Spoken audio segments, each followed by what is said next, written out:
Bonsoir et merci de suivre ce 23h à la une de l'actualité. Le président de la République, Alassane Ouattara, a échangé aujourd'hui avec l'ancienne présidente du Libéria, Ellen Johnson Sirleaf. Elle avait reçu le prix Mo Ibrahim ce vendredi à Kigali, au Rwanda, peu avant sa rencontre avec le chef de l'État ivoirien. Le CITA 2018 a démarré ce vendredi ici à Abidjan en présence du vice-président de la République, Daniel Kablon-Duncan. La 8e édition du Salon international du tourisme a pour thème cette année « Nouvelles technologies au service du tourisme ». Une cérémonie commémorant le 170e anniversaire de l'abolition de l'esclavage dans les colonies françaises s'est tenue aujourd'hui en France au Panthéon en présence du président Emmanuel Macron. Bienvenue pour cette demi-heure d'information. Ellen Johnson Sirleaf, ancienne présidente du Libéria et prix Nobel de la paix 2011, a reçu aujourd'hui à Kigali au Rwanda le prix Mo Ibrahim. Avant cette récompense, l'ancienne présidente du Libéria s'est entretenue avec le président de la République, Alassane Ouattara. On fait le point de ces échanges avec Viviane Aimé. Ce vendredi 27 avril, à quelques heures de recevoir la distinction prestigieuse qu'est le prix Mo Ibrahim du leadership d'excellence en Afrique, l'ex-présidente du Libéria, Ellen Johnson Sirleaf, est venue saluer le président de la République, Alassane Ouattara, à son lieu de résidence et lui dire sans doute merci pour sa solidarité et son amitié manifestée par sa présence effective à la cérémonie de remise du prix à Kigali au Rwanda. Le prix Mo Ibrahim pour le leadership d'excellence est décerné par la fondation Mo Ibrahim qui jouit d'une grande considération dans le monde en raison de sa rigueur. Cette fondation s'est donnée pour objectif de soutenir la bonne gouvernance et le leadership de qualité sur le continent africain. La fondation désigne chaque année un lauréat choisi pour ses efforts de bonne gouvernance. L'ex-présidente du Libéria, Ellen Johnson Sirleaf, a été désignée lauréate de l'édition 2018 pour sa capacité à redresser un pays ravagé par des années de guerre civile. L'ex-présidente du Libéria est la 5e personnalité africaine à recevoir ce prix. Notons que Ellen Johnson Sirleaf a déjà été récompensée en 2011 par le prix Nobel de la paix. Ici en Côte d'Ivoire, c'est parti depuis ce vendredi pour la 8e édition du Salon international du tourisme d'Abidjan. Le CITA 2018 planche sur les nouvelles technologies au service du tourisme. Le top départ des expositions a été donné par le vice-président Daniel Kablon-Duncan. Sachez que pour la destination Côte d'Ivoire, 1,8 million de touristes internationaux ont été enregistrés en 2017. Patricia Omouetia. Un chapiteau de 1200 places pour accueillir invités et personnalités, au nombre desquels le vice-président Daniel Kablon-Duncan, représentant le président de la République à cette 8e édition du Salon international du tourisme d'Abidjan. Avec pour thème les nouvelles technologies au service du tourisme, le CITA va se tenir sur 5 jours avec des innovations majeures. Il s'agit de la tenue de 2 sessions de formation à l'attention de 32 hôteliers repartis sur l'ensemble du territoire national et 50 restaurateurs de la ville d'Abidjan, en vue de renforcer leur capacité professionnelle, de l'organisation d'une bourse de travail spécifiquement consacrée au métier du tourisme et de l'hôtellerie, qui réunira des techniciens de l'agence Emploi Jeunes et des étudiants issus des écoles de tourisme et d'hôtellerie. En 8 ans d'existence, le CITA est devenu une plateforme d'échange de haut niveau qui se renforce d'année en année. Plus de 15 pays invités pour cette édition. Le tourisme est perçu aujourd'hui dans bon nombre de pays comme un accélérateur de croissance économique durable, inclusive et un puissant levier de lutte contre le chômage et la pauvreté en milieu urbain et rural. L'objectif de faire de notre pays une grande destination touristique en Afrique subsaharienne mobilisera un peu plus de 3 200 milliards d'ici 2025, avec la possibilité d'avoir réalisé un score de 8% de PIB à partir de 2025. Pour le vice-président, Le tourisme est la première industrie de services au monde. 1,8 million de touristes internationaux enregistrés en 2017 dans notre pays. La Côte d'Ivoire dispose d'un potentiel touristique qualifié par certains experts de scandale touristique. Elle regorge en effet d'opportunités touristiques permettant l'expression de la diversité des formes de tourisme recensées par l'OMT. On peut citer entre autres le tourisme balnéaire, installé le long de notre littoral marin et lacustre, qui offre sur près de 600 km un espace de rêve. Le tourisme de congrès et d'affaires, qui connaît un regain d'activité avec de nombreux réceptifs hôteliers répondant de plus en plus aux normes et standards nationaux et internationaux. Nous avons aussi le tourisme culturel, avec des festivals régionaux d'importance internationale reconnus tels que l'Abissa, le Popo Carnaval, le Poro au nord, la Daye Kessié à l'est, les festivals de masques à l'ouest, mais aussi au centre, vous le savez, Pakinou. Tout cela n'est possible que grâce à la stabilité politique et socio-économique que connaît la Côte d'Ivoire depuis 2012. Une ouverture officielle qui s'est prolongée dans les couloirs des différents chapiteaux pour visiter les stands et échanger avec les exposants. La Côte d'Ivoire, le Burkina Faso, le Mali et le Ghana partagent les fleuves Comoé, Bia et Tanoé. Le Conseil des ministres de ces 4 pays s'est réuni aujourd'hui à Cocody. Objectif, trouver les voies et moyens en vue de créer une synergie et un partenariat pour une gestion efficiente de ces fleuves. Ahmed Traoré, Abou Sanougou. La Côte d'Ivoire, le Burkina Faso, le Mali et le Ghana, 4 pays qui, de par leur position, partagent les fleuves Comoé, Bia et Tanoé, et ils s'engagent pour un partenariat de gestion des ressources en eau. Aussi, ces pays veulent-ils mettre en œuvre des plans stratégiques d'investissement. Bruno Nabagno-Koné, qui représentait pour la circonstance le Premier ministre, a plaidé pour l'amélioration des connaissances sur les ressources en eau. La création d'une organisation de bassin répond au souci premier d'être un cadre de concertation au sein duquel s'harmonisent les efforts des États membres en vue d'assurer une gestion consensuelle du dit bassin.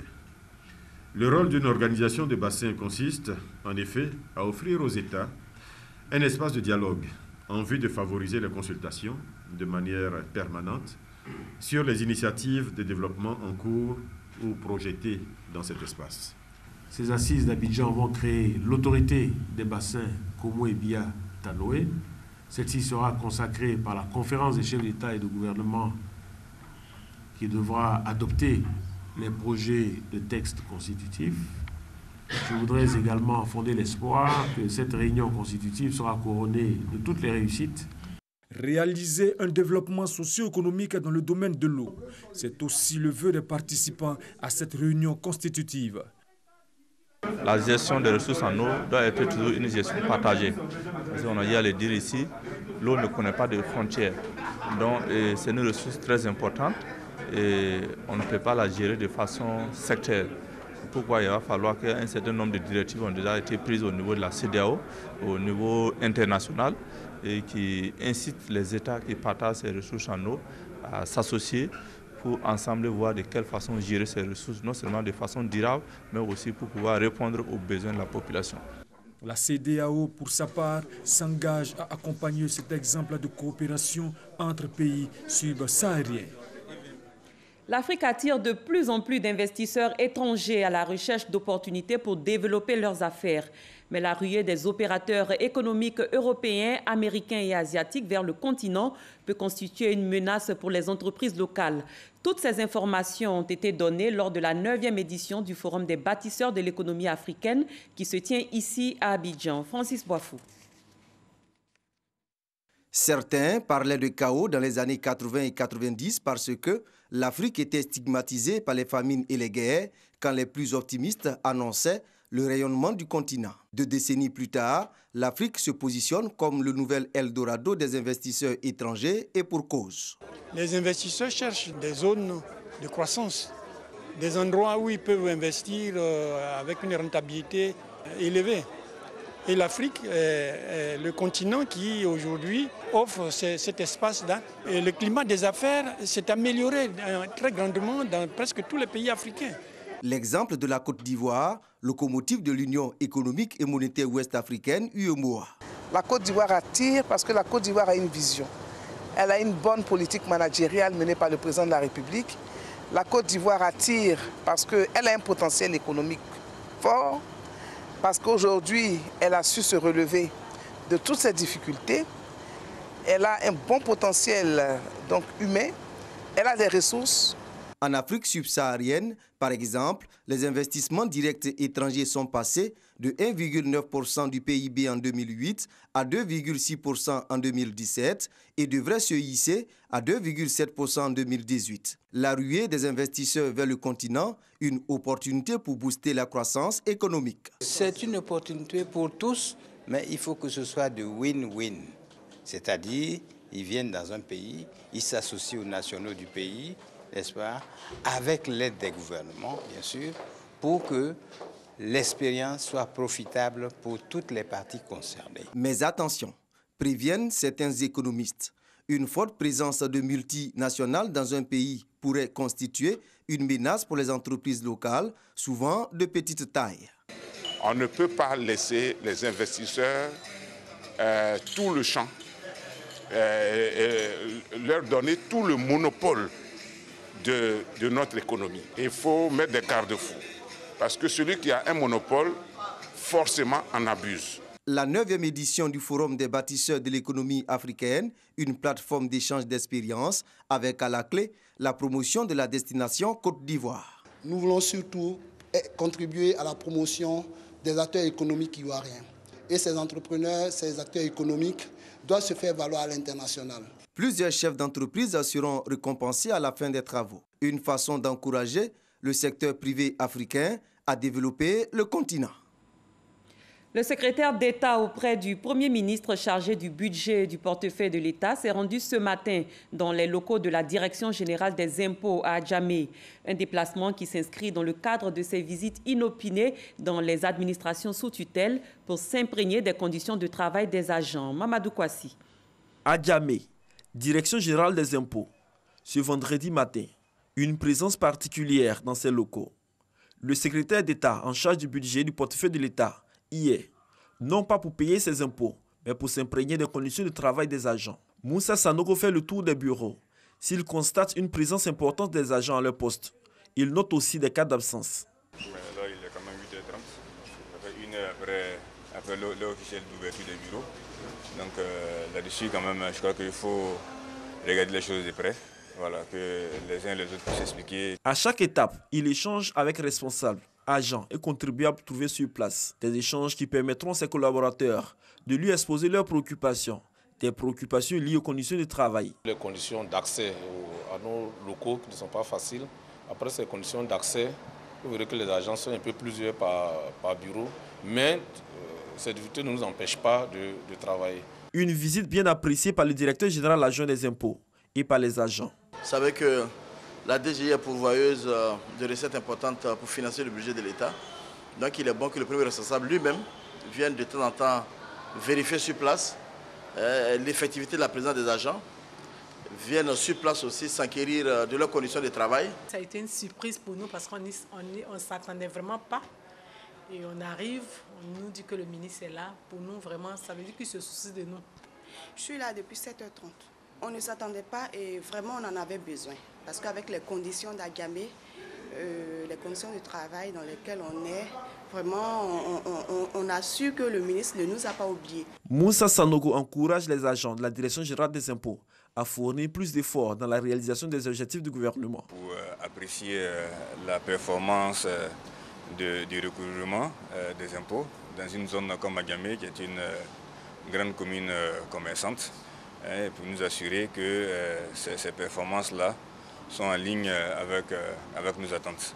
Et je crois que nous allons prendre ensemble rendez-vous pour une prochaine visite pour nous assurer que les résultats sont en ligne avec les instructions que nous avons données. Cette visite inopinée au centre des impôts d'Adjamé est la 4e du genre, entreprise par le secrétaire d'État en charge du budget et du portefeuille de l'État dans la structure sous tutelle.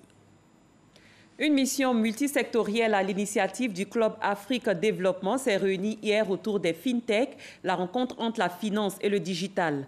Cette rencontre vise à mobiliser les milieux d'affaires de l'Afrique ainsi que les décideurs gouvernementaux autour de la problématique de l'accessibilité des services financiers par les usagers via le numérique. Lansine Bakayuku. Les transactions en espèces ou par chèque toujours en vogue malgré la forte pénétration du mobile. Un défi à l'éclosion d'une industrie financière nationale. D'où la nécessité d'une nouvelle dynamique adossée à la FinTech, la combinaison entre la finance et le numérique. La FinTech, ou l'utilisation des technologies pour améliorer le fonctionnement des activités financières, se retrouve principalement au niveau du financement participatif, du paiement mobile, de la banque en ligne, mais également des activités de bourse. Pour ce qui concerne l'activité bancaire, elle facilite l'ouverture des comptes, permet de réaliser des transactions à distance, de supprimer ainsi les barrières liées à l'éloignement ou les barrières liées à l'insuffisance des infrastructures et de renforcer la confiance entre la banque et le client. Beaucoup plus qu'un simple problème de confiance entre la banque et le client, intégrer le numérique relève aujourd'hui d'une question de survie pour les établissements bancaires. Aujourd'hui, c'est les entreprises qui font preuve d'adaptation par rapport à l'évolution de la vie, qui vont continuer donc à vivre. Et donc le monde évolue, il faut évoluer avec ces nouvelles technologies, avec ces nouveaux comportements, avec ces nouvelles habitudes. Associer le digital aux activités bancaires, mais aussi aux autres secteurs, surtout agricoles et commerciaux. L'enjeu pour la Côte d'Ivoire, c'est l'augmentation du taux de bancarisation et la réduction de la prééminence du secteur informel. Nous encourageons toutes les initiatives qui concourent à améliorer l'inclusion financière dans notre pays, toutes les initiatives qui accroissent la performance de notre économie et qui simplifient le quotidien de nos populations. Le Club Afrique Développement est un lieu de rencontre et de réflexion dédié à la communauté des affaires engagée en Afrique. Il a pour vocation d'être une plateforme de services à forte valeur ajoutée. Le siège de la Cour d'appel de commerce d'Abidjan 6 à Cocody à Toban a été inauguré ce vendredi. C'était en présence du garde des Sceaux, ministre de la Justice et des Droits de l'Homme, Moussa Konati. Tribunal de commerce d'Abidjan. C'est ici que s'effectue la prise en charge des conflits commerciaux créés en 2012 par l'État de Côte d'Ivoire. L'activité de la juridiction spécialisée a des limites. C'est la Cour d'appel d'Abidjan qui connaissait de l'appel interjeté contre les décisions du tribunal de commerce. Les affaires en appel au tribunal de commerce d'Abidjan seront désormais traitées dans ce local. Siège de la Cour d'appel de commerce d'Abidjan, François Komoué, ex-président du tribunal de commerce, est le premier président de cette nouvelle institution. Quand on fait appel, il s'agit de voir si le tribunal a bien apprécié les faits et si le tribunal a bien appliqué le droit. Et donc, le rôle qui m'est assigné maintenant, c'est celui-là. Mais en même temps aussi, le premier président d'une cour d'appel a un rôle de supervision des activités des tribunaux qui sont sous son ressort. Pour le garde des Sceaux, ministre de la Justice et des Droits de l'Homme, la création de la structure répond aux besoins du monde économique et financier. La mise en place d'une institution spécifique de second degré en matière commerciale s'imposait pour poursuivre les efforts de l'État en vue de la relance économique. La nouvelle Cour d'appel de commerce vient redynamiser l'organisation judiciaire et renforcer les infrastructures judiciaires. Elle comble une forte attente des acteurs économiques et des partenaires techniques et financiers de la Côte d'Ivoire en matière de gouvernance. La Cour d'appel de commerce d'Abidjan, composée de 9 magistrats, 16 conseillers consulaires, 8 greffiers et du personnel interministériel, sera fonctionnelle après l'audience solennelle d'installation prévue les jours prochains. Elle est située à Atoban, non loin du commissariat du 30e arrondissement, dans la commune de Cocody. Le ministre des Infrastructures économiques, Amédée Kouakou, a effectué une visite de chantier dans les localités de Grand Bassam, Aboasso, Noé et Alépé. Il est allé connaître l'état d'avancement des travaux sur le corridor Abidjan-Lagos. Ce projet, démarré en juillet 2012, devrait s'achever en septembre 2018. Son coût, 74 milliards de francs CFA. Jean-Louis Gbangou. C'est un tronçon de plus de 140 km entre Abidjan et Noé, à la frontière ghanéenne, que le ministre Amédée Kouakou a visité avec ses équipes. Les travaux de réhabilitation des routes Grand Bassam Aboasso, Aboasso Noé et ceux concernant l'élargissement du pont de Noé. Des ouvrages routiers qui rentrent dans le cadre du projet de facilitation du commerce et du transport sur le corridor Abidjan-Lagos. Les populations attendent, il faut que ce projet important qui relie donc la Côte d'Ivoire au Ghana, c'est une route internationale et notamment la traversée d'Aboisseau où nous sommes, que ce projet se termine pour le bonheur des populations. Avis techniques, conseils et recommandations, le ministre s'est voulu le plus regardant possible sur les détails des différents ouvrages. Ce sont des sommes importantes que le chef de l'État a accepté d'investir dans nos infrastructures routières notamment. Et nous devons donc être regardants pour donner des instructions lorsque nous constatons que des choses ne sont pas réalisées comme nous le souhaitons. Selon les règles de l'art, des dispositions vont être prises de sorte que tout ce qui n'est pas correct puisse être corrigé, de sorte qu'à la réception, on soit sûr qu'on ait zéro défaut. Initialement prévu pour s'achever en juin 2018, ce projet, dont le coût est estimé à 74 milliards de francs CFA, devrait être livré en septembre prochain. Outre le projet du corridor Abidjan-Lagos, le ministre a également visité le projet d'aménagement de la promenade sur front de mer à Port-Boué, ainsi que le pont à l'entrée du village d'Aoué sur l'axe Abidjan-Alépé. Dans l'actualité politique, le Rassemblement des Républicains va tenir le 5 mai prochain au Parc des Sports de Trècheville son 4e congrès extraordinaire. Ce sera autour du thème RHDP, Parti unifié, une nouvelle chance pour la Côte d'Ivoire. À quelques jours de cet événement, le président du comité d'organisation, Adama Bictogo, mobilise les militants. Il a rencontré ceux d'Adjamé pour les inviter au rassemblement autour de ce congrès. Abou Sanougou. Salle des fêtes de la mairie d'Adjamé. Forte mobilisation des militants du Rassemblement des Républicains. Adama Bictogo, à la tête d'une forte délégation, est allé à leur rencontre pour les inviter à se mettre en ordre de bataille pour le 4e congrès extraordinaire de leur parti qui se tiendra le samedi 5 mai prochain au Parc des Sports à Trècheville autour du thème RHDP, Parti unifié, une nouvelle chance pour la Côte d'Ivoire. Le président du comité d'organisation du congrès les appelle donc à adhérer pleinement à l'idéal du RHDP unifié. Il exhorte d'ailleurs à faire confiance au président Alassane Ouattara. Nous sommes la première force politique de la Côte d'Ivoire, mais c'est parce que notre président considère qu'au regard de tous les événements qui ont émaillé la vie politique, la vie même tout court de la Côte d'Ivoire, qu'il était bon qu'on puisse offrir à la Côte d'Ivoire un socle stable. Et ce socle stable, c'est le RHDP unifié.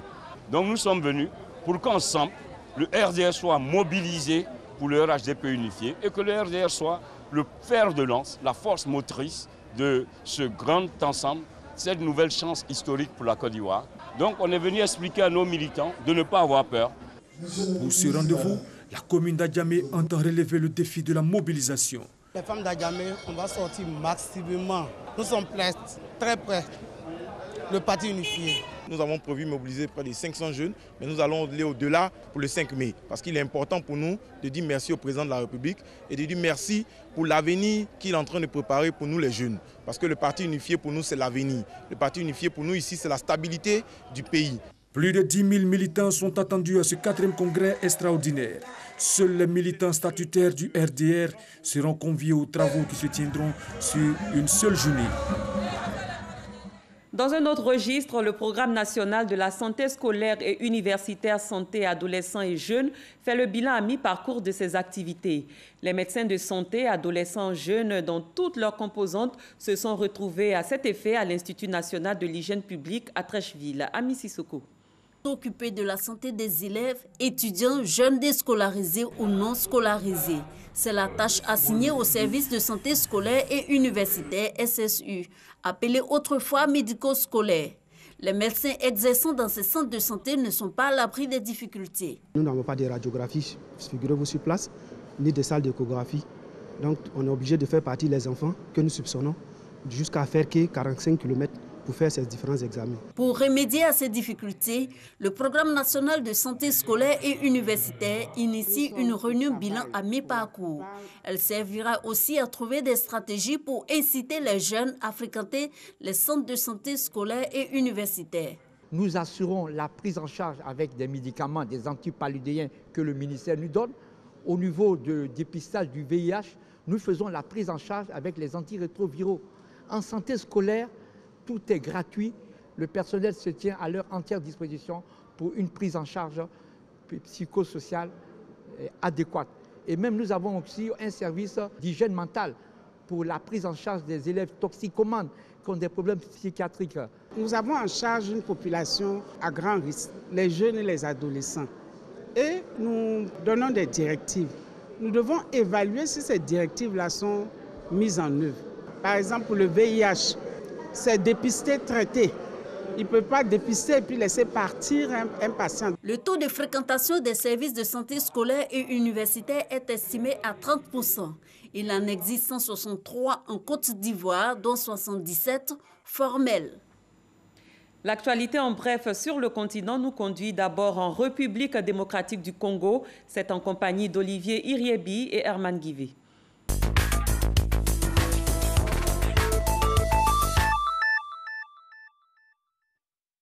Découverte de charniers dans le territoire de Djougou, dans l'Ituri en République démocratique du Congo, fruit d'une mission d'enquête sur des affrontements entre les communautés Emma et Lendou. Selon le rapport publié par la mission des Nations Unies en RDC, on dénombre au moins 263 morts, dont 91 femmes et 120 villages pillés.